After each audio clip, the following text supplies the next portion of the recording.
নতুন করে মার্কিন হামলার খড়গ মাথায় নিয়ে আর কোনো কূটনৈতিক আলোচনা নয়। বিবিসিকে দেওয়া এক সাক্ষাৎকারে এই কথা বলেছেন ইরানের উপপররাষ্ট্রমন্ত্রী মাজিদ তাখত রাভানচি।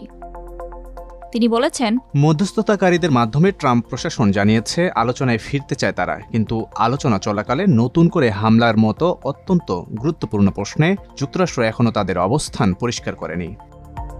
তিনি আরও বলেন, কূটনৈতিক আলোচনা আবার শুরু করতে চাইলে যুক্তরাষ্ট্রকে ইরানের ওপর নতুন করে হামলার চিন্তা বাতিল করতে হবে। তাখত রাভানচি বলেছেন, শান্তিপূর্ণ ব্যবহারের জন্য ইরান ইউরেনিয়াম সমৃদ্ধকরণে সক্ষম। ইরান গোপনে পরমাণু বোমা তৈরির দিকে অগ্রসর হচ্ছে এমন অভিযোগ সত্য নয়।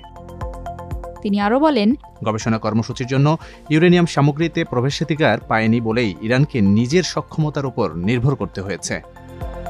ইরানের উপপররাষ্ট্রমন্ত্রী বলেন, কোন মাত্রায় থাকবে বা কতটা সক্ষমতা থাকবে তা নিয়ে আলোচনা হতে পারে, কিন্তু তোমার সমৃদ্ধকরণ কর্মসূচি থাকবে না, শূন্য মাত্রায় থাকবে, এবং তুমি একমত না হলে তোমার উপর বোমা মারব, এগুলো বর্বর আইন।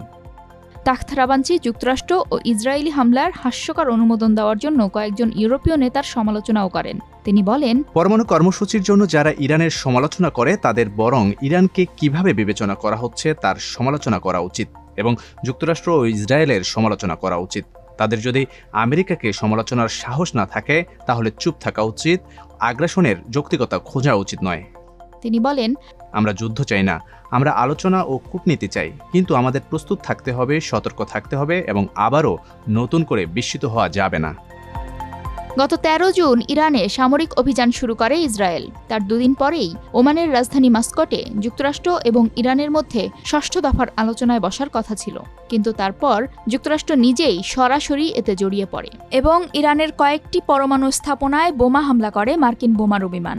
ইসরায়েল ইরানের পারমাণবিক ও সামরিক স্থাপনায় হামলার পাশাপাশি দেশটির বেশ কয়েকজন সামরিক কমান্ডার ও বিজ্ঞানীকে হত্যা করেছে।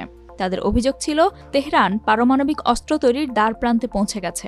জবাবে ইরানও ক্ষেপণাস্ত্র হামলা চালায়। আর 12 দিনের এই সংঘাতের সময় যুক্তরাষ্ট্র ফোর্দো, নাতাঞ্জ ও ইস্পাহান পরমাণু স্থাপনায় বোমা হামলা চালায়। তবে যুক্তরাষ্ট্রের হামলায় ইরানের পরমাণু কর্মসূচি কতটা ক্ষতিগ্রস্ত হয়েছে তা এখনও পরিষ্কার নয়।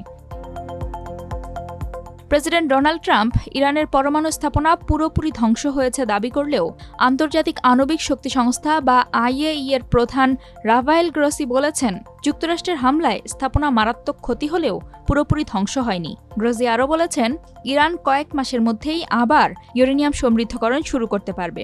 এর মধ্যে 25 জুন ইরানের পার্লামেন্ট IAEA এর সাথে সহযোগিতা স্থগিত করার প্রস্তাব পাশ করেছে। তাদের অভিযোগ, সংস্থাটি ইসরায়েল ও যুক্তরাষ্ট্র ঘেঁষা।